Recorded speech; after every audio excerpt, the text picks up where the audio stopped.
সর্বপ্রথম যিনি আমাদেরকে দুনিয়ার মধ্যে পাঠিয়েছেন ওই আল্লাহ পাকের শুকরিয়া আদায় করতে হবে। তারপরে আমরা শুকরিয়া আদায় করি যেই নবীজির উম্মত হওয়ার জন্য সমস্ত মানুষগণ, সমস্ত আম্বিয়াগণ, পয়গম্বরগণ যার উম্মত হওয়ার জন্য পাগল ছিলেন, ওই নবীজির উম্মত আমরা না চাইতেই আল্লাহ আমাদেরকে বানিয়েছেন।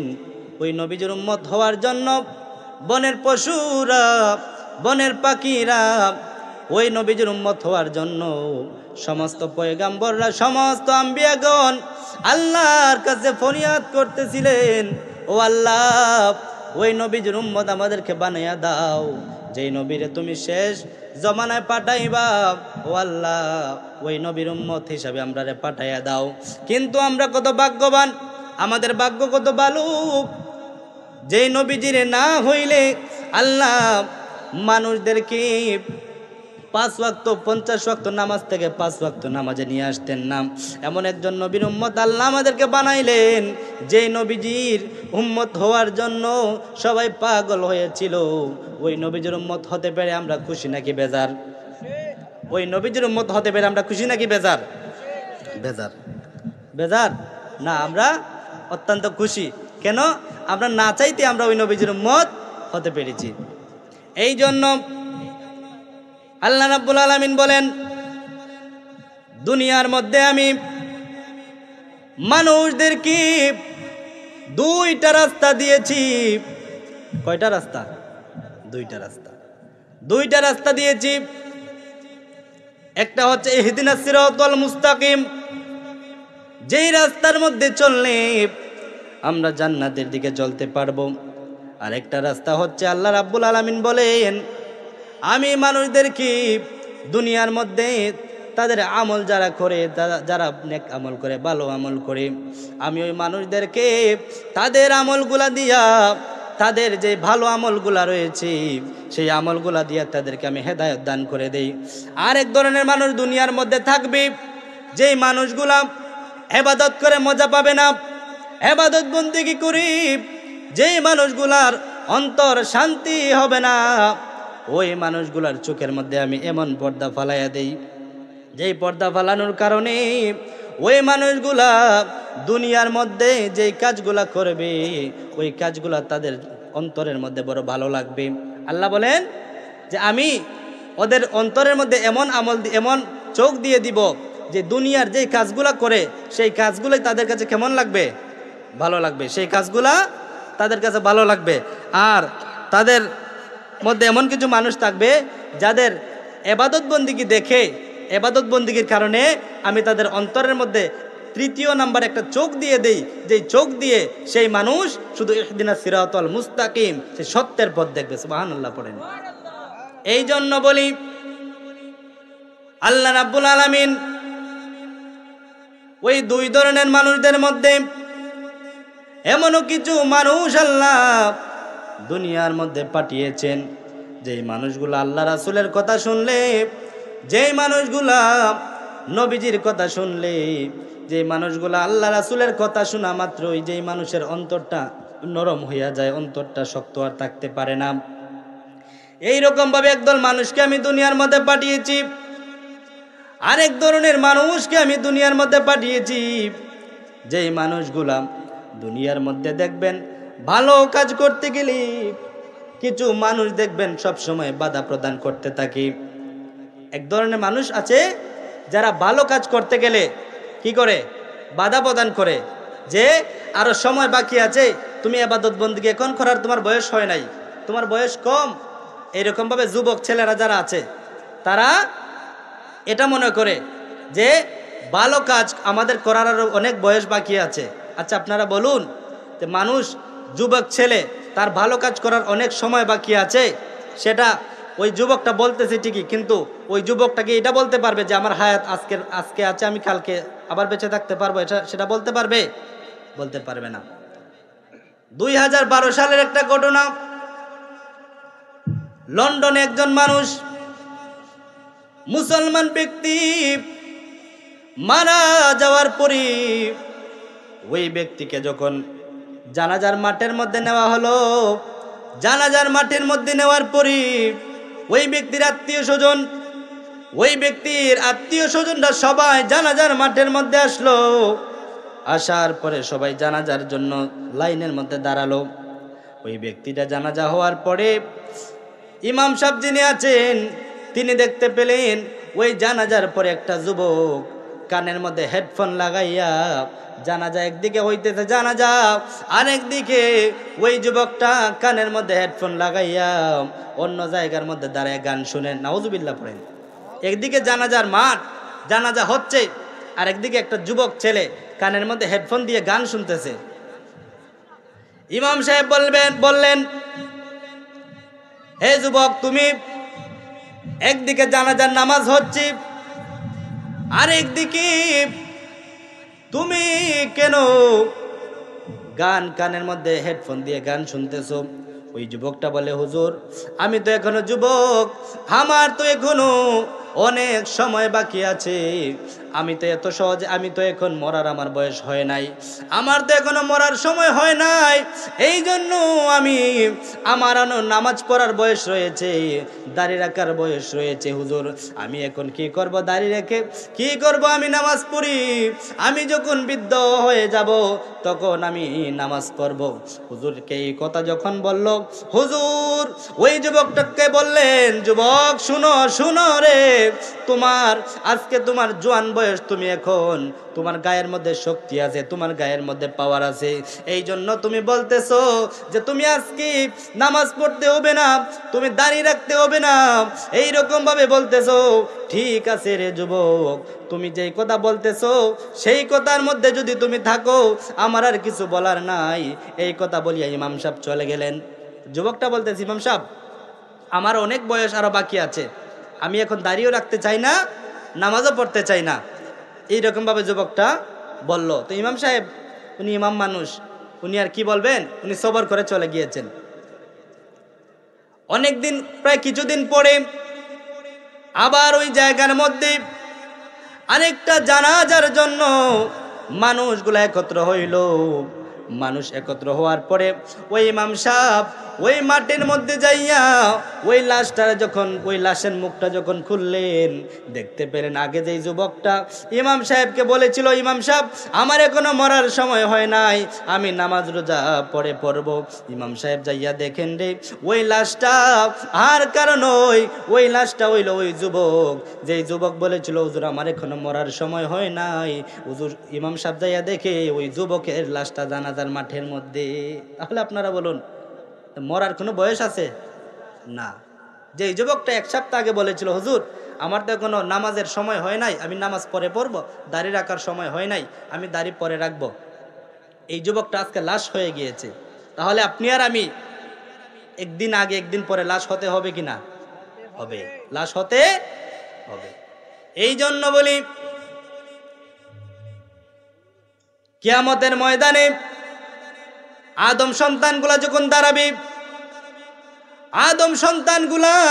দাঁড়াবে, তিরমিজি শরীফের হাদিসের মধ্যে রয়েছে, আন মাসউদ রাদিয়াল্লাহু তাআলা আনহু قال قال رسول الله صلى الله عليه وسلم قال تجولوا إن آدم।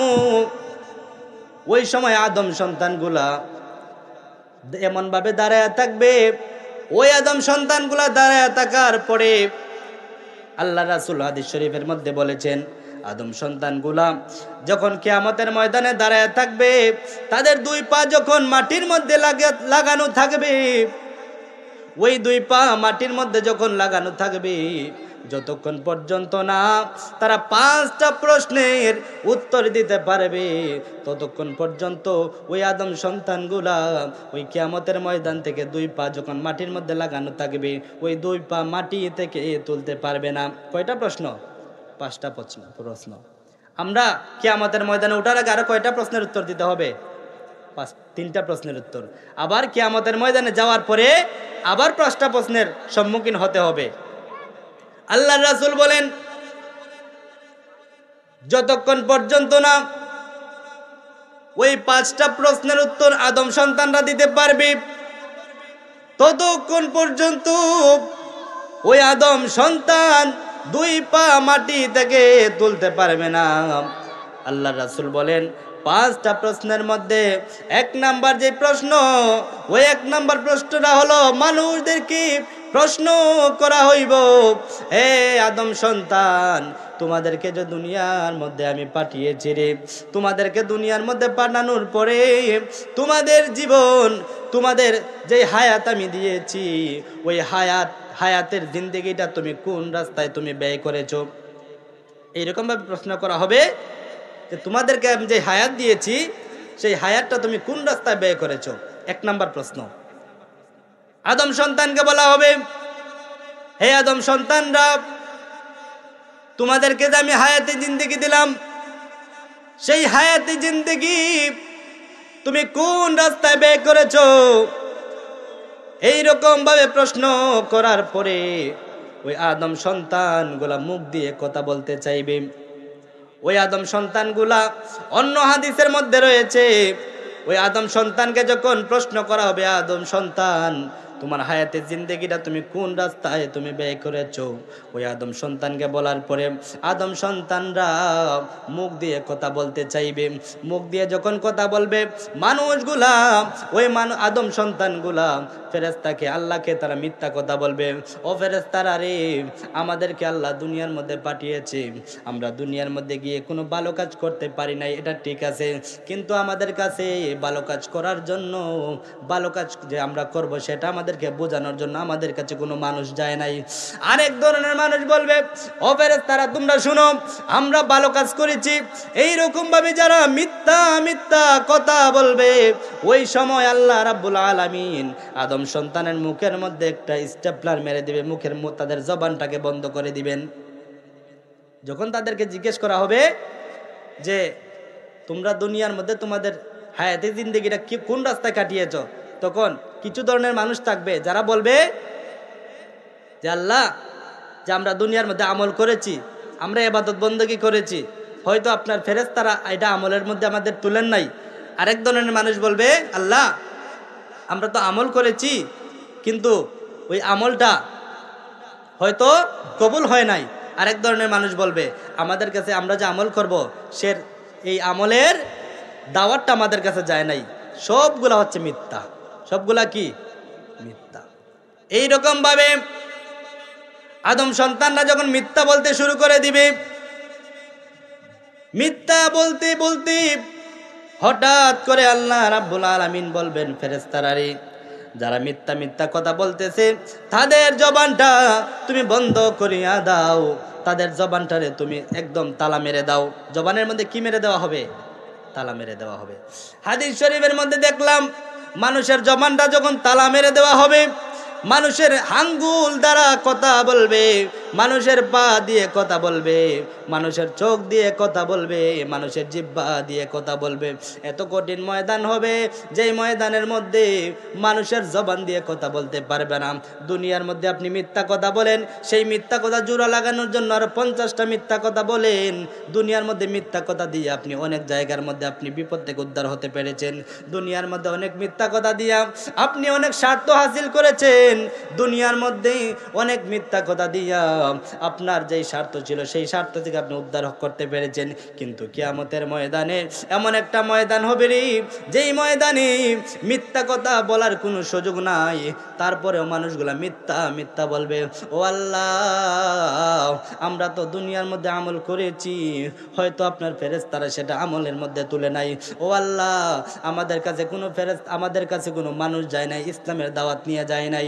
এইরকম ভাবে যখন মিথ্যা বলতে শুরু করবে, আল্লাহ রাব্বুল আলামিন ওই সময় ফেরেশতাদেরকে বলবেন, আল্লাহ রাব্বুল আলামিন অর্ডার দিবেন সাথে সাথে, ও ফেরেশতারা, তোমরা সাথে সাথে ওই মানুষের জবানটাকে তোমরা তালা মেরে দাও। ওই মানুষের জবান দ্বারা যেন আর কোনো কথা বলতে পারে না।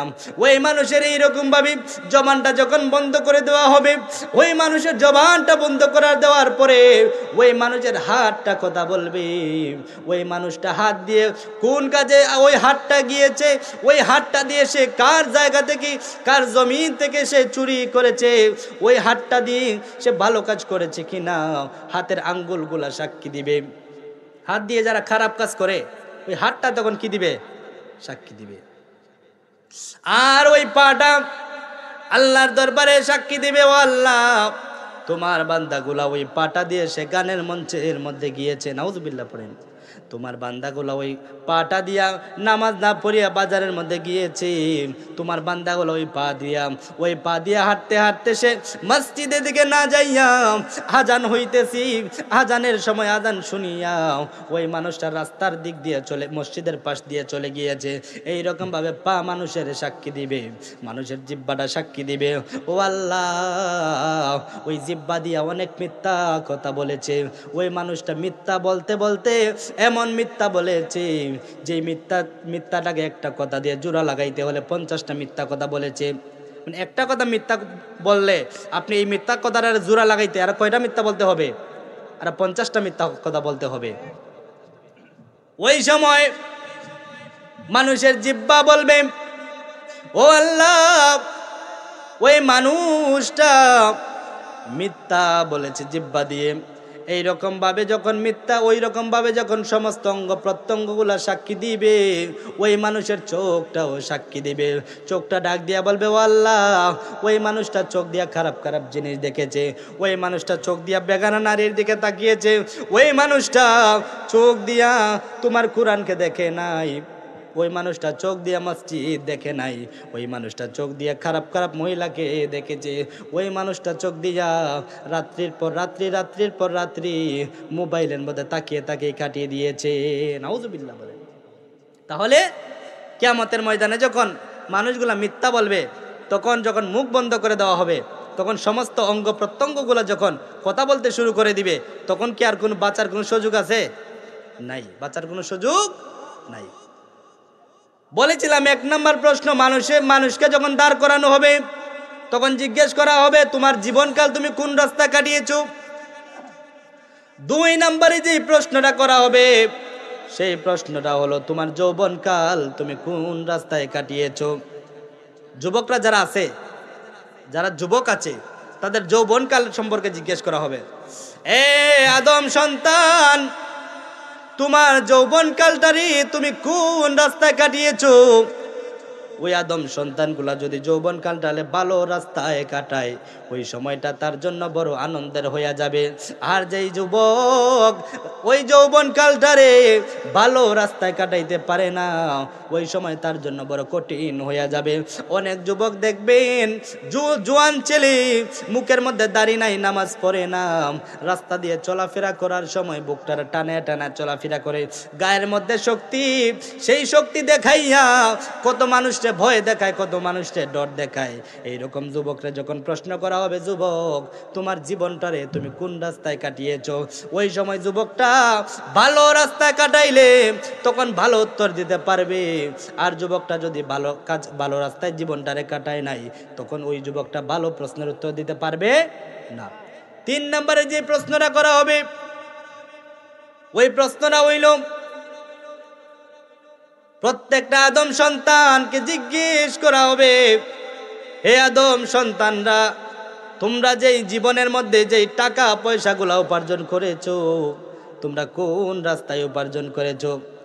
তাহলে চিন্তা করে দেখেন, আমাদের জীবনের 5টা প্রশ্ন থেকে সমস্ত জীবনের আমলকে আল্লাহ তুলে ধরেছেন। 5টা প্রশ্ন। 1 নাম্বার, তোমার জীবন হায়াতে জিন্দেগি তুমি কোন রাস্তা কাটিয়েছো। 2 নাম্বার, তোমার যৌবনকাল তুমি কোন রাস্তা কাটিয়েছো। 3 নাম্বার, তুমি কোন রাস্তায় উপার্জন করেছো। এইরকম ভাবে প্রত্যেকটা মানুষকে যখন বলা হবে যে তুমি কোন রাস্তায় উপার্জন করেছো, খুব খেয়াল করবেন, আমরা যে উপার্জন করি, যে টাকা পয়সা ইনকাম করি, সেটা আমাদের হালাল হয়েছে কিনা সেটাও প্রশ্ন করা হবে। কারণ যার পেটের মধ্যে 1 টাকাও হারাম থাকবে, তার ইবাদত বন্দেগী কবুল হবে না। যার পেটের মধ্যে 1 টাকাও হারাম থাকবে, সেই 1 টাকাকে আল্লাহ কিয়ামতের ময়দানে সাপ বানাবে। যার পেটের মধ্যে 2 টাকা 3 টাকা 5 টাকা এরকম ভাবে থাকবে, প্রত্যেকটা টাকায় 1টা করে সাপ হবে, নাউজুবিল্লাহ করে। তাহলে হারামের আমাদের কোনো সুযোগ নাই। জিজ্ঞেস করা হবে, হে আদম সন্তান, তোমাদেরকে আমি যেই দুনিয়ার মধ্যে তোমাদের জন্য আমি রাত বানাইলাম, ইয়ালামু সিররাকুম ওয়া জাহরাকুম ওয়া ইয়ালামু মা তাকসিবুন, তোমাদের জন্য আমি রাত বানাইলাম, ওই রাতটারে কাটাইয়া আবার তোমাদের জন্য আমি দিন বানাইলাম। আবার ইয়ালামু সিররাকুম ওয়া জাহরাকুম ওয়া ইয়ালামু মা তাকসিবুন, তোমাদের জন্য আবার আমি উপার্জন করার জন্য তোমাদেরকে আমি উপার্জন করার রাস্তাও বানায় দিলাম। আবার তোমাদেরকে আমি রাত দিলাম যাতে তোমরা বিশ্রাম করতে পারো, আবার দিন দিলাম তোমরা যাতে উপার্জন করতে পারো। তাহলে আপনি চিন্তা করে দেখেন, আল্লাহ রাত বানিয়েছেন এবং দিনও বানিয়েছেন। রাত বানিয়েছেন মানুষের বিশ্রামের জন্য, আর দিনে চুরি করে রাস্তায় রাস্তায় ঘুরে তারা দিনের বেলা বেশি বেশি ঘুমায়, ঠিক কিনা? যারা রাস্তায় রাস্তায় সারা রাত চুরি করে তারা দিনের বেলা বেশি ঘুমায়, কিন্তু এটা সবসময় সঠিক না। এমনও কিছু বান্দা আছে যারা রাত্রিবেলা ইবাদত করে, দিনের বেলা একটু রেস্ট করে, সুবহানাল্লাহ পড়েন। তাহলে সব সমান না। একটা মজার ঘটনা বলি, একটা বড় একটা দিঘির মধ্যে, দিঘির এক পাশে একটা চোর, সে ফজরের সময়, একটা মজার ঘটনা হচ্ছে কি, বড় একটা দিঘি, তো দিঘির এক পাশে একটা চোর, সে চুরি করে ফজরের সময় হাত পা ধুইতে গেছে। খেয়াল করবেন, চুরি করে ফজরের সময় কি ধুইতে গেছে? হাত পা ধুইতে গেছে। আর আরেকদিকে আরেকজন মুমিন বান্দা, সে ফজরের সময় ওই দিঘির মধ্যেই অজু বানানোর জন্য গেছে। তো ওই যিনি অজু বানানোর জন্য গেছেন, মুমিন বান্দা, উনি ওই ব্যক্তিটারে দেখে মনে করতেছে যে কি, যে ওই ব্যক্তিটাও মনে হয় আমার মতো নামাজ পড়ার জন্য অজু করতেছে। আর এইদিকে যে চোর ছিল, ওই চোরটা ভাবতেছে কি, ওই দিকে দেখো আমি একলা চোর না, আমি একা চুরি করি না, আমার মতো আরেকটা চোর ওইদিকে কি করতেছে, চুরি করে হাত পা ধুইতে আসছে। তাইলে ঘটনা এক সবসময় হয় না। রাত্রের বেলা অনেক মানুষ ইবাদত বন্দিগি করে, দিনের বেলা একটু রেস্ট করে। আবার অনেক মানুষ রাত্রের বেলা চুরি করে আর দিনের বেলা কি ঘুমায় থাকে। এই জন্য আল্লাহ রাব্বুল আলামিন বলেন, আমি তোমাদের আরাম আয়েশের জন্য ইয়ালামু সিররাকুম আমি রাত বানাইলাম, ওয়া জাহরাকুম আমি দিন বানাইলাম, সুবহানাল্লাহ পড়েন। ওয়া ইয়ালামু মা তাকসিবুন, তোমরা কোন রাস্তায় উপার্জন করো আমি তোমাদের রাস্তাও দিয়ে দিলাম। আল্লাহ রাব্বুল আলামিন বলেন, দৈনিক 5 ওয়াক্তের পাশাপাশি যারা হালাল রুজি রোজগার উপার্জন করে, তাদের জীবনটা এমন হবে যে এরকম ভাবে তারা ফজরের নামাজ আদায় করিয়া জোহর পর্যন্ত যে কাজ করে, সেই সমস্ত কাজটা তাদের জন্য ইবাদত। জোহরের কাজ করিয়া, জোহরের নামাজ পড়িয়া, আবার আসর পর্যন্ত কাজ করিয়া, আবার যারা আসরের নামাজ পড়ে জোহর থেকে আসর পর্যন্ত সমস্ত সময়টা তাদের জন্য ইবাদত। আবার আসরের নামাজ পড়িয়া মাগরিব পর্যন্ত, মাগরিবের নামাজ যারা পড়ে ওই জোহর থেকে মাগরিব পর্যন্ত তাদের জন্য ইবাদত। আবার মাগরিবের নামাজ পড়িয়া এশা পর্যন্ত যেই সময়টা তারা অতিবাহিত করে, ওই সময়টা তাদের জন্য ইবাদত। আবার এশার নামাজ আদায় করিয়া ফজর পর্যন্ত যারা ঘুমায়, আমি আল্লাহ জানাইয়া দিলাম রে, ওই এশা থেকে ফজর পর্যন্ত যেই সময়টা তারা ঘুমায়, ওই প্রত্যেকটা সময়কে আমি আল্লাহ এমনভাবে কাউন্ট করি, এমনভাবে তাদের আমলের মধ্যে তুলি। ওই ঘুমানো মানুষটা যারা ঘুমায় থাকে এশারের নামাজ আদায় করিয়া, প্রত্যেকটা ঘুমের সময়কে আমি আল্লাহ তার আমল নামার মধ্যে সওয়াব দিয়ে ভরিয়া দেই, সুবহানাল্লাহ পড়েন। তাহলে চিন্তা করেন, আমাদের জন্য জান্নাতে যাওয়া সহজ না কঠিন? জান্নাতে যাওয়া সহজ না কঠিন? সহজ। নবীজি হাদিস শরীফের মধ্যে বলেছেন যে ফজরের নামাজ যারা আদায় করে, যারা দুনিয়ার কাজকর্ম করতে শুরু করে দেয়, আবার জোহরের নামাজ জামাতের সাথে আদায় করে, তাহলে ফজর থেকে জোহর পর্যন্ত তার প্রত্যেকটা সময় আমি ফেরেশতাদেরকে দেখলাম যে ফেরেশতারা কি তার আমল নামার মধ্যে সওয়াব দিয়ে ভরে দেয়, সুবহানাল্লাহ পড়েন। আবার জোহরের নামাজ আদায় করে, আসর নামাজ যারা আবার জামাতের সহিত আদায় করে, মাঝখানে যেই হালাল কাজগুলো আছে, যারা সেই হালাল কাজগুলা করে, ওই হালাল কাজের প্রত্যেকটা কাজকে ওই ফেরেশতারা আমল নামার মধ্যে সওয়াব লিখে দেয়, সুবহানাল্লাহ পড়েন। তাহলে প্রত্যেকটা মানুষ দৈনিক এই 5 ওয়াক্ত নামাজ যারা পড়বে, ওই মানুষের জীবনে আর কোনো গুনাহ থাকবে? গুনাহ থাকবে না। হাদিস শরীফের মধ্যে রয়েছে, আল্লাহ রাসূলকে একজন সাহাবী প্রশ্ন করলো, ইয়া রাসূল আল্লাহ, নবী গো, আমার বাড়ির সামনে একটা পুকুর রয়েছে, সেই পুকুরের মধ্যে আমি যদি দৈনিক 5 বার গোসল করি, আমার গায়ের মধ্যে আর কোনো ময়লা থাকবে নি। আপনারা একটু খেয়াল করবেন, এটা হচ্ছে আমলের ওয়াজ, এটা ঘটনা না। এটা কিসের ওয়াজ? আমলের ওয়াজ। ঘটনা বলে লাভ আছে? লাভ নাই। আবার অনেক সময় লাভও আছে, কিন্তু আমলের ওয়াজটা বেশি প্রয়োজন। কারণ কোনো মানুষ যদি জীবনে একটা হাদিস আমল করতে পারে আর ওই হাদিস অনুসারে যদি চলতে পারে, তাহলে ওই মানুষের কবরের আযাবকে আল্লাহ মাফ করে দিবেন, সুবহানাল্লাহ পড়েন। আর হাদিস শরীফের মধ্যে রয়েছে, যেই মানুষ নবীজির একটা সুন্নতকেও সাথে নিয়ে কবরের মধ্যে যাবে, তার কবরের মধ্যে কখনো জাহান্নামের আগুন জ্বলবে না, সুবহানাল্লাহ পড়েন।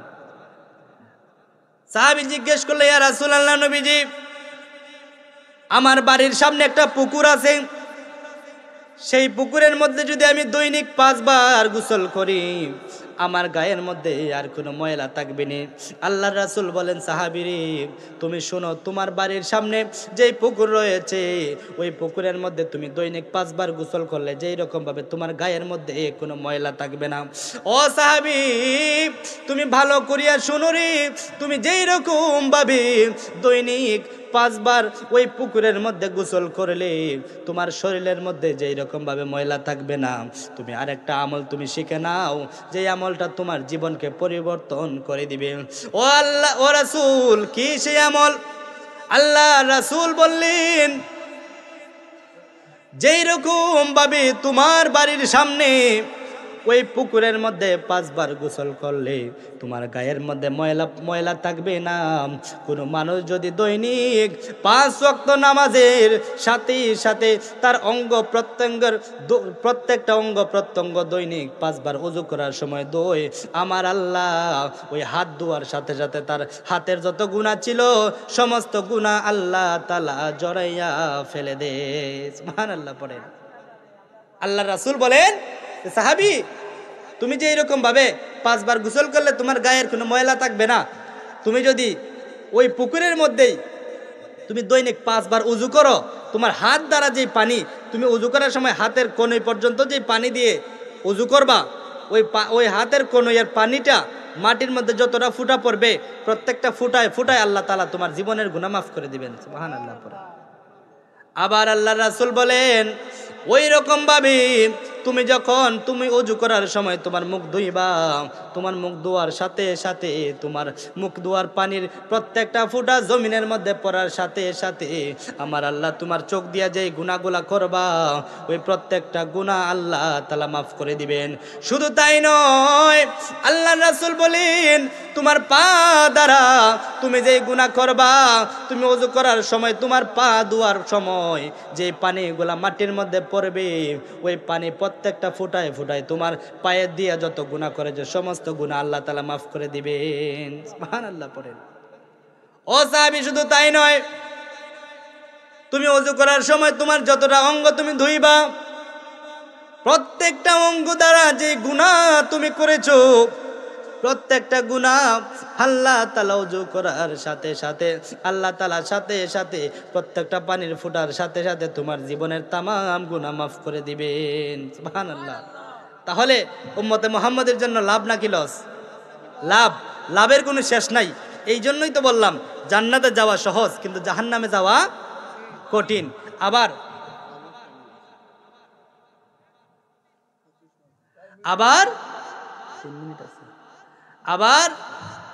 আরেক হাদিসের মধ্যে বলা হয়েছে, কেউ যদি জান্নাতের মধ্যে যেতে চায়, জান্নাতের রাস্তায় চলতে চায়, তাহলে সর্বপ্রথম যেই কাজটা করবে সেই কাজটা হচ্ছে, সেই মানুষ যদি মিথ্যা কথা ছেড়ে দেয়, মিথ্যা কথা ছাড়ার কারণে ওই মানুষটা জান্নাতের রাস্তার দিকে চলে যাবে, সুবহানাল্লাহ পড়েন। আল্লাহ রাসূলের কাছে সংক্ষিপ্ত করে বলি, আল্লাহ রাসূলের কাছে একজন সাহাবী এসে বলল, ইয়া রাসূলুল্লাহ, আমি যদি জান্নাতের মধ্যে যেতে চাই, আমি কোন আমলটা করতে পারি? আল্লাহ রাসূল বলেন, এই সাহাবী, তুমি শুনো, তুমি যদি জান্নাতের দিকে যেতে চাও, জান্নাতের পথে চলতে চাও, তুমি সর্বপ্রথম তুমি মিথ্যা কথা ছাড়তে হবে, সুবহানাল্লাহ পড়েন। তাহলে সব পাপের মূল কি? মিথ্যা কথা। যেই মানুষ মিথ্যা কথা ছাড়তে পারবে, ওই মানুষ জান্নাতের রাস্তার দিকে অগ্রসর হবে। আর যারা মিথ্যা কথা ছাড়তে পারবে না, ওই মানুষটা কি? জাহান্নামের দিকে চলে যাবে। এই জন্য মিথ্যা কথা বলে জীবনের গুনাহকে ভারী করা যাবে না। মিথ্যা কথা বলিয়া মানুষের আমলের খাতার মধ্যে গুনাহ লেখানো যাবে না। মানুষের আমলের মধ্যে গুনাহ লেখাইতে লেখাইতে শেষ পর্যন্ত যখন মানুষগুলা এমনভাবে আল্লাহর রাসূল বলেন জাহান্নামের দিকে চলে যায়, তাদের চোখ দিয়া যে কাজগুলা করে সেই কাজগুলা তারা ভালো মনে করে করে, মানে যারা মিথ্যা বলতে বলতে গুনাহ করতে করতে কাজ করে তাদের চোখটা এমন হয়ে যায় যে তারা খারাপ কাজগুলারে তারা ভালো চোখে দেখে। বলেন না নাউজুবিল্লাহ। তারা যারা খারাপ কাজ করে তাদের চোখের মধ্যে সেই কাজগুলো ভালো লাগে। এটা হাদিসের কথা, কোরআনের কথা। সূরা আনআমের 4 নম্বর আয়াতের মধ্যে রয়েছে যে যারা খারাপ কাজ করতে করতে সীমা অতিক্রম করে ফেলে তারা খারাপ কাজটারই তারা ভালো মনে করে করে, তারা খারাপ কাজটা কি ভালো মনে করেই করতে থাকে। আর যাদের অন্তরের মধ্যে তাকওয়া আছে, ভয় আছে, তারা খারাপ কাজ করার আগে অন্ততপক্ষে 100 বার চিন্তা করে, হায় রে আমি কোন কাজ করি যেই কাজে আল্লাহর রাসূল আমার উপর অসন্তুষ্ট হয়ে যাবে, যেই কাজে আল্লাহ আমার উপরে অসন্তুষ্ট হয়ে যাবে, এই কথাটা তারা কি করে চিন্তা করে। এই জন্য দুনিয়ার মধ্যে আমরা চলতে গেলে ফিরতে গেলে আমাদের অনেক গুনাহ হবে, এটা স্বাভাবিক। মানুষ হিসাবে আমাদের গুনাহ হবে, কিন্তু ওই মানুষ উত্তম যেই মানুষ গুনাহ হওয়ার সাথে সাথে আল্লাহর কাছে কান্না করে করে তাওবা করে। সুবহানাল্লাহ বলেন। ওই মানুষ উত্তম যেই মানুষ সকালের গুনার জন্য বিকালে মাফ চায়, বিকালের গুনার জন্য রাতে মাফ চায়, রাতের গুনার জন্য ফজরের ওয়াক্তে মাফ চায়। ওই মানুষটাই সবচেয়ে বেশি উত্তম, যে মানুষ গুনাহ করার সাথে সাথে মাপ চায়। কিন্তু দুনিয়ার মধ্যে তো আমরা দেখতে পাই যদি কোনো মানুষ ভুল করে, ভুল করার সাথে সাথে যদি ওই ভুলের জন্য অনুতপ্ত হয় যে ভাই আমি ভুল করেছি আমাকে মাফ করে দাও, ওই মানুষটা মাফ না করে থাকতে পারবে? থাকতে পারবে না। এইরকমভাবে আল্লাহও বলেছেন যে মানুষ গুনাহ করার সাথে সাথে আমার কাছে আবার মাফ চায়, আমি আল্লাহ তার মাফ গুনাহটার সাথে সাথে কি করে দেই? মাফ করে দেই। আল্লাহ পাক আমাদেরকে জীবনের মধ্যে সমস্ত আমল আখলাক ঠিক করে এবং মিথ্যা কথা ছেড়ে দিয়ে যেন আল্লাহ রাব্বুল আলামিন দুনিয়ার মধ্যে আমাদেরকে যেন চলার তৌফিক দেন। সবাই বলি আমিন। যেহেতু সময় সংক্ষিপ্ত, এশারের আজানের টাইম হয়ে গিয়েছে, আর আলোচনা দীর্ঘায়ু করব না। আল্লাহ যেন আমাদেরকে প্রত্যেকটা আমল আখলাক চরিত্রকে ঠিক করে যেন দুনিয়ার মধ্যে চলার তৌফিক দান করেন। সবাই বলি আমিন। ওয়া আখিরুদ দাওয়ানা আনিল হামদুলিল্লাহি রাব্বিল আলামিন।